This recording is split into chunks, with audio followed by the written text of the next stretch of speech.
Ha habido el otro día una polémica. Incluida la ciencia, que la ciencia es cultura. Claro, es una parte importantísima, este divorcio que a veces hemos hecho en España, ¿no? Cultura es lo que hacen los pintores y lo que escriben y los músicos, ¿no? Y los científicos, los investigadores. Todo eso forma parte del conocimiento humano, lógicamente. Ha habido una polémica en Twitter el otro día entre Arturo Pérez Reverte y un determinado, no sé qué, tuitero, que dijo: la cultura tiene que ser toda gratuita. Y Arturo Pérez Reverte estaba que ha escrito un artículo fantástico sobre esto. ¿No? ¿Y de qué viven los que la hacen? Exactamente. No, eso tiene que dedicarse a comer, a tomar agua y pan como mucho. ¿No? Y ya tiene bastante. ¿Lo mantiene usted? Pues lo mantiene usted. Bien. Todo gratuito. Claro. Estamos en la España de las subvenciones. Que pague el Estado a los autores. Yo que haya subvenciones me parece bien. Pero no hay que confundir que haya subvención con que sea gratuita. Pese a que cuesta 1,50, el metro y el autobús de Madrid está subvencionado. Por eso cuesta 1,50. Pero si no costaría 4. Es un servicio público. Claro, pero es un servicio público de primera necesidad. Claro. Por tanto, a mí que haya determinados niveles de subvenciones, hasta cierto nivel, para determinadas cosas y no otras que se consideran esenciales, por supuesto. Pues sí, y la cultura es esencial. Yo lo que creo que tiene poco sentido, me hará... Pagar a los autores algo para que escriban según la... Claro. La mentalidad que impera en ese momento en el gobierno, sea de no de aquí a aquí o de allá. El dirigismo, la intermediación que no... Sí. El IVA excesivo. Terrible, eso ha sido una claro, el no incluir como un elemento fundamental del proceso educativo el fomento de la reflexión y la capacidad crítica y por tanto discriminadora y de producir y de administrar tu propio caudal de conocimientos y de cultura de los estudiantes en todos sus grados. El no incluir la ciencia y la tecnología como una parte sustancial de la cultura. Todo esto sí me parecen problemas mayores. Esto sí me parecen problemas mayores. Aparte de ahí, creadores los hay mediocres, malos, buenos, regulares, que, por cierto, eso es algo que en general o determinan los críticos o determina el público, o una mezcla, o tus pares, que son los tres elementos habituales. Yo, por mi profesión, estoy muy acostumbrado al juicio de los pares, ¿no? Claro. A mí en general, al final es casi el que más me importa, claro. Quizás por deformación profesional, ¿no? El de público también me interesa, por supuesto, pero bueno, y el mío propio, esa propia voz interior que te dice, ¿lo lograste o no lo lograste, no?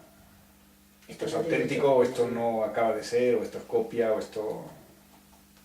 Bueno, esto. No es que más decirte, Ana, yo de esto... Lo entiendo perfectamente.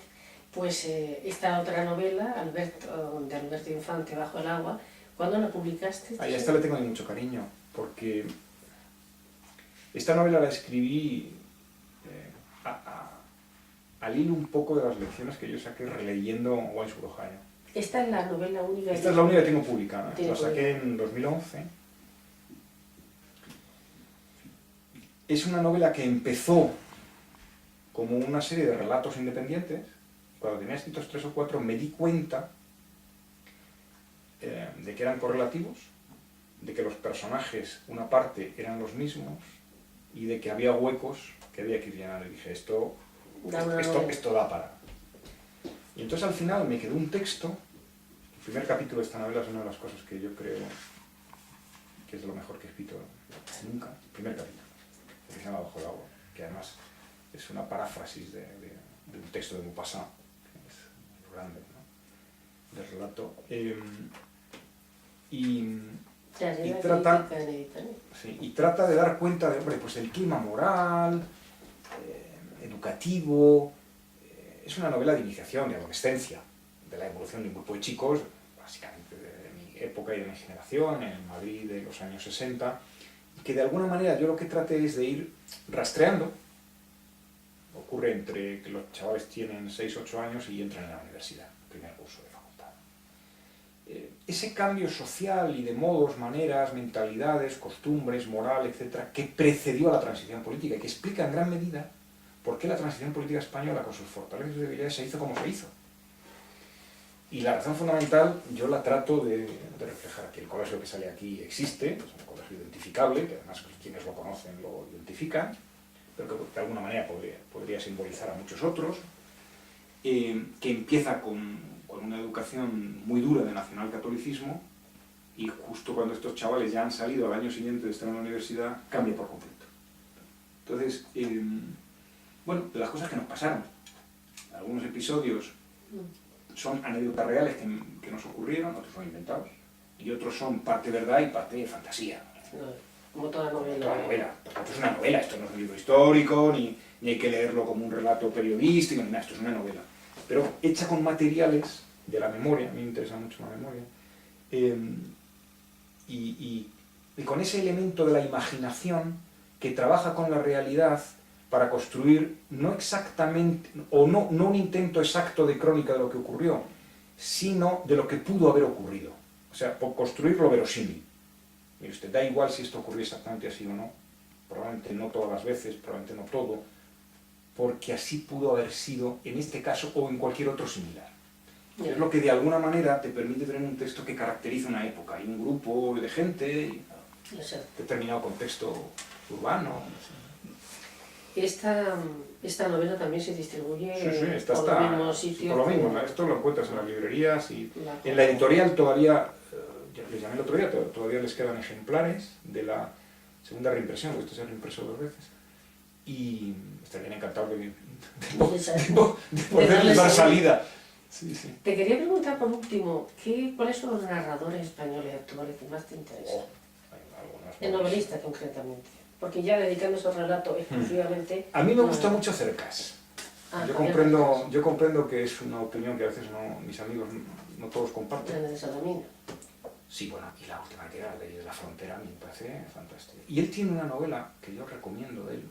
Tiene Anatomía de un Instante, que es un libro precioso, vamos, pues estas cosas, que no es novela exactamente, es una recreación ficcional de un momento histórico determinado, pero tiene una que es La Velocidad de la Luz, que yo recomendaría que mucho novelista joven se leyera, porque es un trasunto, no sé si inventado en parte o real, de cómo el éxito te puede destruir.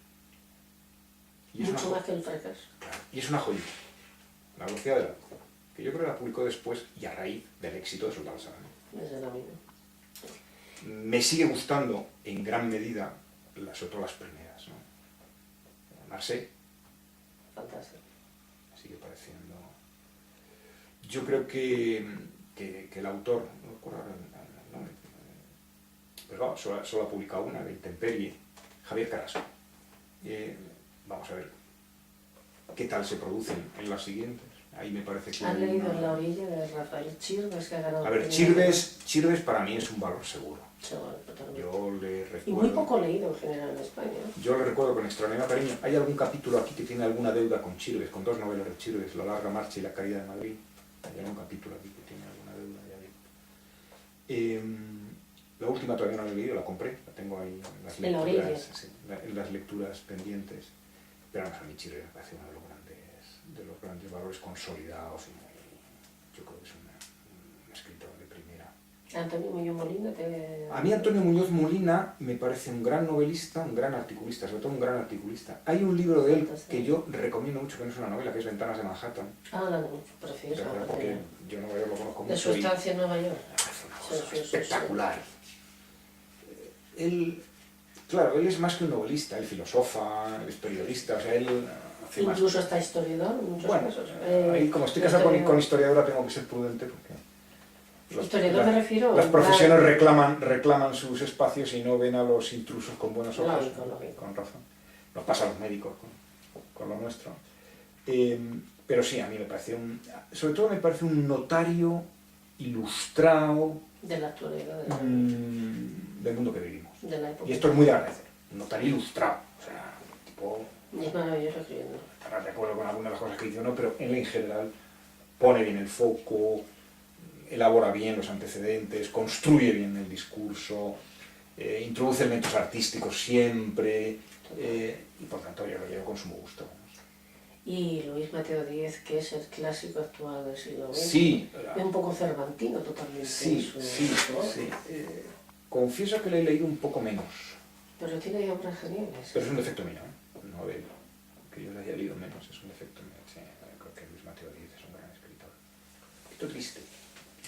Es que tiene esa especie de sobriedad de Castilla, del norte de Castilla. Ya, hombre, pero Delibes tiene esa misma y no Y es triste todas las bueno, veces. Delibes a su vez, fíjate, también tenía obras que reflejaban muy bien la soledad. A mí que a Delibes no le dieron el premio Nobel es una de esas cosas que llevo mal. Esta injusticia se Llevo mal, o sea, lo llevo mal. Cela Umbral, ¿te interesa? Bueno, Bratina, Mortal y Rosa, que son... Es una maravilla por su hijo muerto. Alucinante, hombre. No. Solo con eso Sí, ya se justificaba su... se justifica. Y Cela tiene 2 grandes novelas y todo lo demás muy prescindible, con el debido respeto, con la excepción de Los viajes a la Alcarria, que me parecen unos libros maravillosos. La Colmena, te refieres. Sí, La familia de Pascual. Y La familia de Pascual Duarte, que yo creo que es mejor. Esas 2 novelas Claro. y Los viajes a la Alcarria le justifican también. O sea, no necesitas leer mucho más ni... Era también un poco el... Tenía cierta forma quevediana. Cela era bastante provocador. Sí, bueno, Por eso hay mucha gente que no, pero es... tú él tenía una personalidad que Es no es grandioso caso, escribiendo. no es caso... Es que hemos tenido grandes autores en Magnífico, España, magnífico. pero fantástico. Y mucho poco conocido por razones de exilio. Massaud era un escritor. Bueno, La forja de un rebelde de Barea, de la que se hizo una serie de televisión maravillosa, que la han repuesto varias veces. A mí me parece un libro de estos tremendos. Tenemos escritores poco conocidos de comienzos del siglo XX, como Felipe Trigo, que del naturalismo más murió duro. joven, si no me equivoco. ¿Sí? Murió joven. Felipe Trigo, que era médico, también. Bueno, claro, no, vamos a ver, madre mía. Julio Llamazares, que tiene grandes novelas. Julio Llamazares, qué nostálgico, qué tierno es. Y sobre todo, cómo se nota la bonomía en este hombre. Sí. Es de una timidez que se traslada en su literatura. Eduardo Mendoza. Fantástico. Ya quiero decir, si vamos sacando, pues van saliendo, ¿no? Y Javier Marías.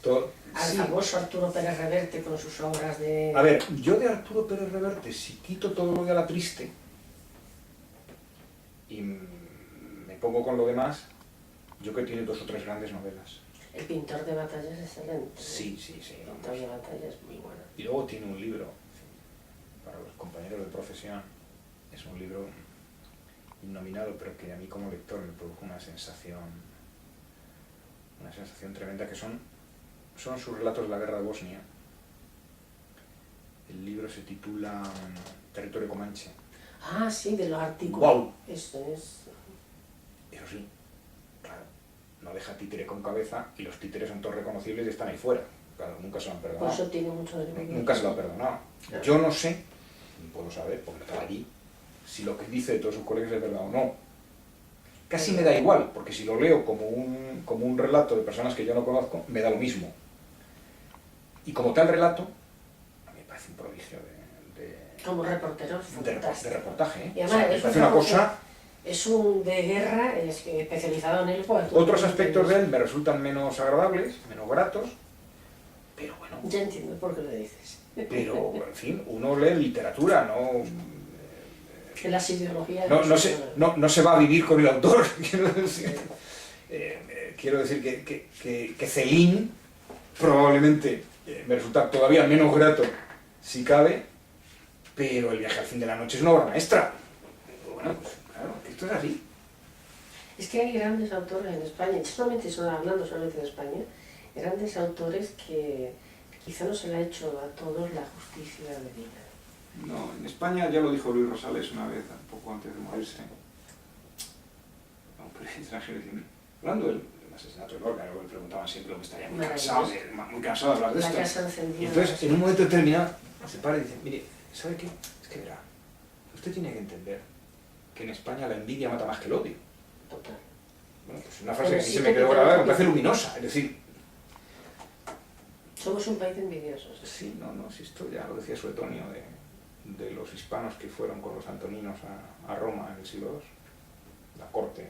Buenos administradores, en general frugales y menos corruptos que los que tenemos aquí, pero muy provincianos, un poco estrechos de mentes y sobre todo muy envidiosos, decía él. Se dice, la Francia es la codicia. Claro. Bueno, parece que era una constante, ¿verdad? Fíjate, Cela lo que tardaron en darle el Cervantes, que fue casi en los últimos años. Lamento esta intromisión en las citas clásicas, que probablemente no son esas.